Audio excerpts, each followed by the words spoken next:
Christine talks to Ben, the winner of the 3-pound division of the latest NHRL event, on this episode of Outside of the Box. Everyone's first fight at NHRL is always like dumpster fire. In mine, I fought Berserker and they like tore out my receiver and absolutely murdered my robot. So like that is always kind of just how that goes sometimes. I can't really believe I have this. It's kind of hard to believe that. Hello, everyone, and welcome to another episode of Outside of the Box. And we're talking about the last NHRL event in March, and more specifically about the winning robot and driver in the 3-pound division. So I have Ben here to talk about Showtime and the amazing run that you had. So, welcome to the show. Thanks for having me on. Yeah, for sure. One thing that I always think is interesting, and I think that that's why I found like your run to be so compelling, is because when you have an event where you have robots, the likes of Chainsaw Kitty and Lunatic, it's really easy for some other robots to get lost in the conversation of who could potentially win the whole thing. I think when you look back on Showtime's pedigree and how you've done in prior events, it's done really well. And, certainly should have been in that conversation. But, again, sometimes robots that have maybe gone farther or had more wins can overshadow that. How were you feeling about Showtime going into the event, knowing who you would potentially have to compete against? Well, I felt really good in the robot overall. I thought it was getting better each event. I didn't really think this would be the one to really go all the way. I thought there was a chance I could eventually like qualify this year. I was hoping if I really went at it that I thought it was doable, but I was I'd just come off like what were two events that were like statistically a little worse for the robot. So I was thinking like this will be a fine event. I'm hoping to get to like maybe round of 16 and just boost the ranking a bit more before April. So hopefully April would be less bad. So I was surprised it went as well as it did. But I was very happy with it, of course. Yeah, I'm sure. Because I mean, when you look at your past NHRL events, at least, last year you had made the round of 16 twice, and February, like round of 32, really isn't bad. I would say by most builder standards, that's a pretty decent performance. So, but yeah, I totally get what you're saying, that if you had had a couple that maybe weren't as good, that you were thinking, oh, like, hey, I'm gonna do well, but maybe not go all the way. So let's kind of get into the fights that you had. I believe the first match in the qualifiers was against Road Rage, which is a bot that I think may have been new. I'm not really familiar with it, but it did end up being a tap out, and I'm pretty sure that they weren't able to continue after that. So talk a little bit about that being your first fight. I mean, that's probably the best that you could hope for, is getting a tap out. Yeah, so Road Rage, it was a new robot. It was a father-son team. And they had like a really massive beater bar on the front of it. And I believe they were gonna have UHMW uprights, but there was like I don't recall exactly what the issue was, but they had to run nylon ones instead. So that was kind of just some bad luck there on their part. As for the fight itself, the uprights on their robot just like failed really quick when I hit the weapon. And then I I'm a bit fuzzy on exactly what happens, but eventually they tapped after I hit them a few times. Um, I want to say like first off, the driver, the son portion of the father-son team was like was a bit upset with how it went, and I feel like that was fair because they a lot of it was like bad luck because of the not having UHMW uprights. But I do want to say like the robot. Everyone's first fight at NHRL is always like dumpster fire. In mine, I fought Berserker and they like tore out my receiver and absolutely murdered my robot. So like that is always kind of just how that goes sometimes. Um, but I do think their robot has a lot of potential because the beater bar is like terrifying and it was massive and made me very scared to go weapon on weapon. And I'm always like very nervous in the first fight of NHRLs. But yeah, that was basically how the fight went. Yeah, yeah. I mean, like, kudos to them for coming and bringing a bot and, having something that sounds like it could be pretty good, with some work and some iteration and things like that. But yeah, you always have to kind of be wary of those big beater bars for sure. Now, in your second fight, I believe you got Division V4, which I think to me is always interesting with the different iterations of Division. So tell me a little bit about that fight. I believe you got a knockout in that one.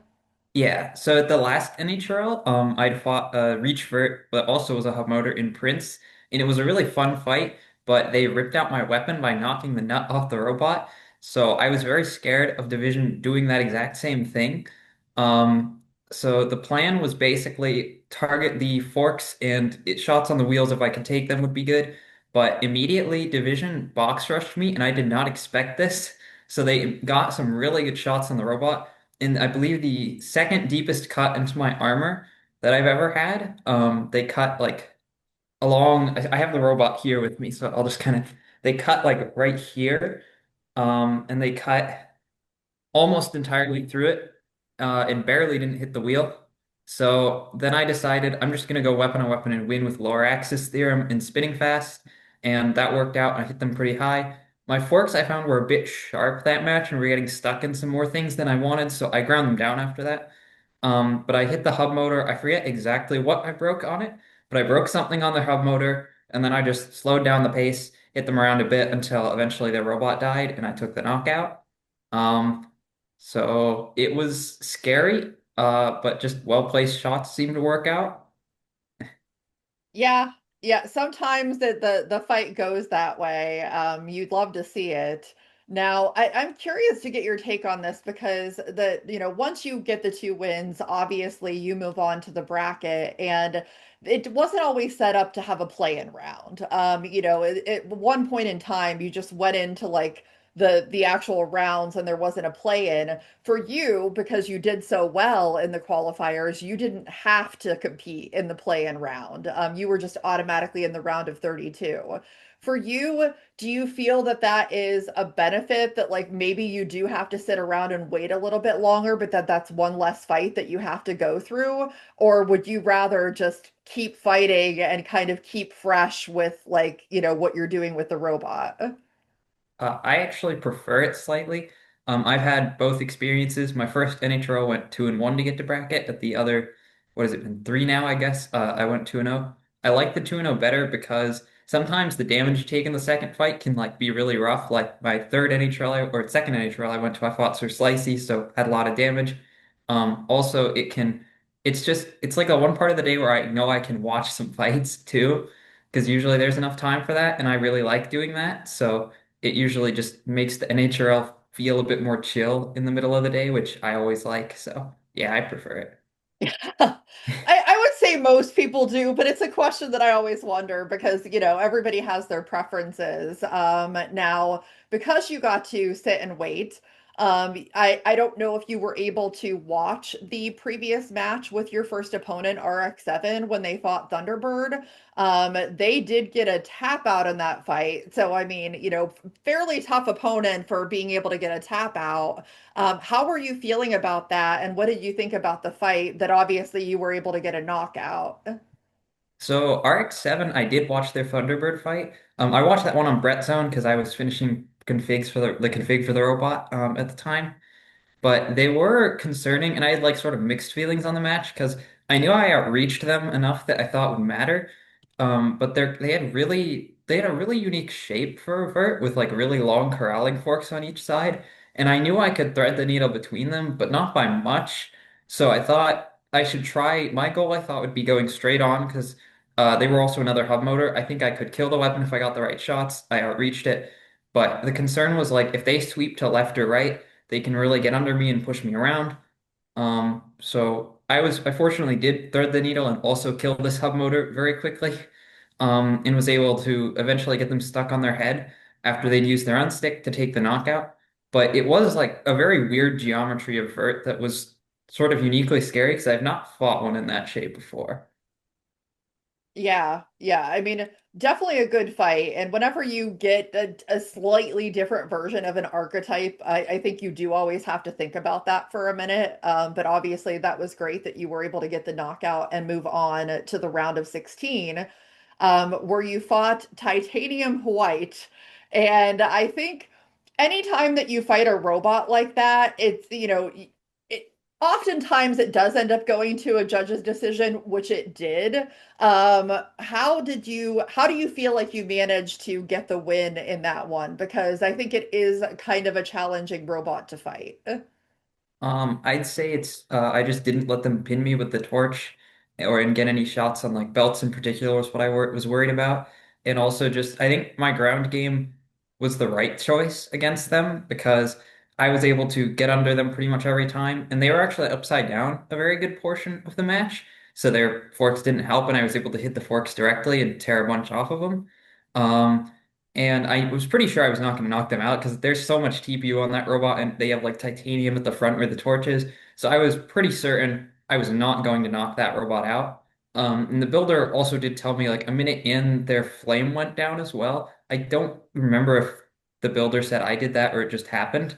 I'm Okay. going to assume it just happened from just like bad luck or something. But either way, so the torch was out of the game pretty early. I actually didn't notice this until very late in the match, but.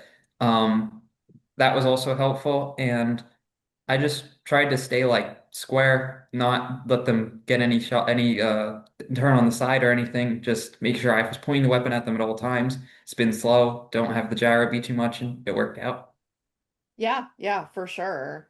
Um, Now, going to the quarterfinals, your next opponent was Power On. And I think Power On is a robot that has always showed a decent amount of promise, but just hasn't really had that run. And this was the event, where it did have that run. We're obviously going pretty deep to that point of the competition. How were you feeling? Because like I said, it's an interesting robot to fight, and I think when builders have had a lot of competitions with the same robot and they finally like get that run, sometimes it can be hard to stop that momentum. But obviously you were able to stop that and get a knockout in that case as well. So this was another one where I sort of had mixed feelings. I'd fought them in November before, which was relatively recent, but the fight was also really short. I sort of just outmaneuvered them at the start and cut the belt to their weapon in that fight. So I didn't really have a ton of data to go on, but I know my tip speed on the robot is very fast, so I knew I could out tip speed their beater bar if I needed to. So I wasn't sure if they would box rush me like last time or not. I thought if they did, I try to outmaneuver. If they don't, test a weapon on weapon early, and then just try to outmaneuver them after that if it went bad, and if it went good, I just force weapon on weapon again. Um, and I knew they were also having a good day, and I watched their fight. I believe it was against Grand in the round of 16, and it was like a really weird back and forth fight. So I had like some bit of a baseline for how fights with them would go. Fortunately, at the very start of the fight, like first hit, I was able to take the belt out. So at that point, I just like slowed down the weapon a bunch and just slowly engaged with them, tried to test how the forks dealt with the seam. Because I was probably gonna, there was a good chance I would use those again because I knew the next opponent would either be Usagi or Lunatic. I wasn't sure who was gonna win, but I would probably run the same forks against Lunatic if I'd won. So I was wanted to test the forks at that point as well. But Power On was surprisingly really fast, I noticed.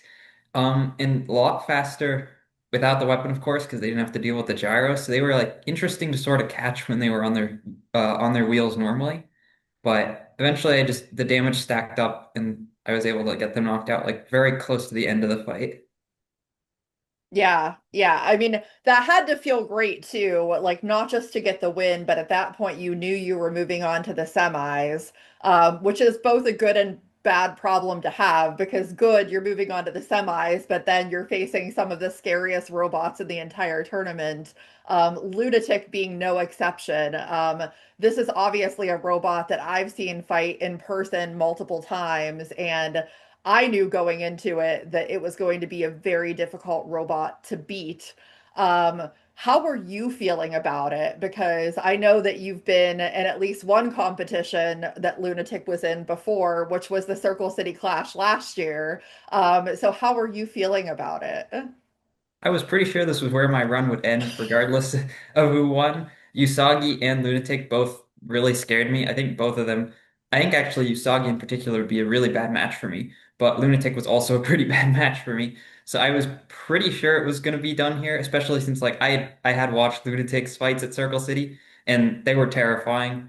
And it was probably the match that going into it was the most scary. I was scared pretty much of every match, really, but this one was like uniquely terrifying. I also know that Zach does a lot on this robot that really optimizes its electronics, and I knew they were good. So, like, my plan was again, I knew I could out tip speed him and go really fast. Uh, the hope was similar to power on. It's like test the weapon on weapon early. If it goes not favorably, spin up to full speed. If the subsequent ones don't go well, then try to outmaneuver. Um, so the first hit of the match, I lost the engagement on, and I was spinning at like 70% speed. So for the first time in any match I've ever had, I went at 100% for like a long amount of time to win. Because I have never lost a tip speed engagement at 70% before, but I did in this fight. So I won a few of the follow-up hits, and then he got like a hit, I believe, on my upright, and it launched me on top of the Brett. And then while I was on the wall from the Brett moving away, he hit my fork on, I think, the left side and bent it up, which high centered part of my drive slightly. So I was very worried at that point. So I just kept pointing at him, kept at 100% speed, and was able to get and win the engagements. And we just kept going weapon on weapon. And I was like trying to hit maybe an upright or something less bad. I ended up hitting the pulley on his robot and took the V belt out, so his weapon was dead. And at that point, I should have, okay, I didn't actually slow down the weapon immediately, which was a problem later. I kept it 100% for a little longer than I should have. I wasn't thinking. And eventually I slowed it down to 60. I also should have slowed it to like 40 or something. And then I just like hit the robot around a bunch. I eventually high centered him on a part of his robot. I forget exactly what it was, but um, then near the end, he got called an unstick from Brett, and the Brett pushed me like across the arena to get me out of the way. And my robot was kind of like stuck there because I had drained my batteries almost completely in this fight at the end. So both of us could barely move. Well, he couldn't move at all because he was high centered and his weapon was dead. I could move a tiny bit because I still had some for enough for like a little motion. But the weapon was not spinning for me at the end, which was I pushed those batteries and had to throw them in the sand bucket at the end. I definitely in the future will not be pushing the weapon as much as I did when I don't need to. But yeah, that was a very scary fight. Yeah, yeah, I would have been personally terrified.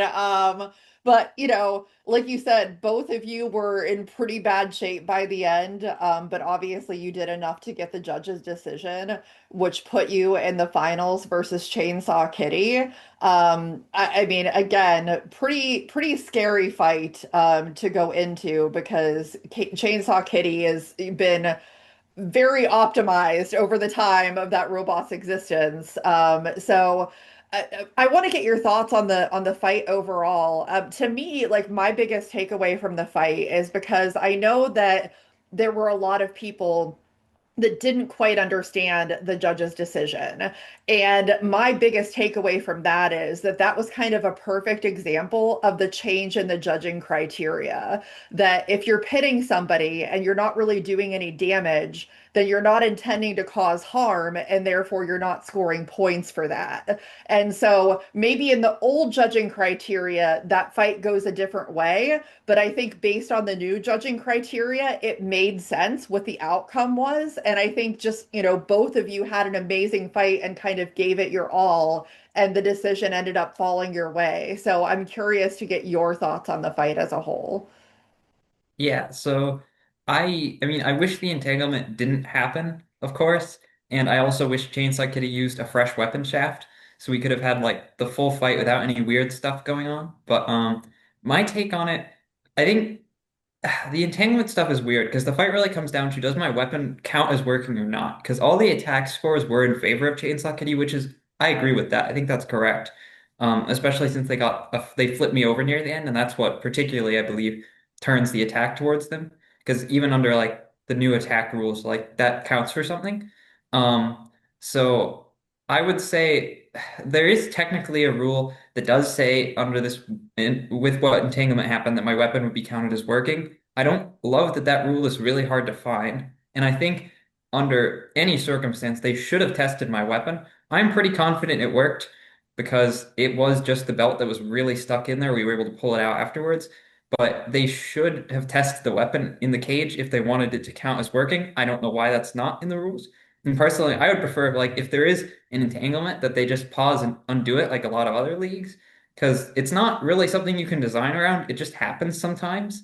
I felt at the time like I just couldn't do anything. And like it was difficult and I didn't love that there was no solution NHRL had for that. But as for the fight, it is hard to tell whether old or new judging would change the result. I think old probably would.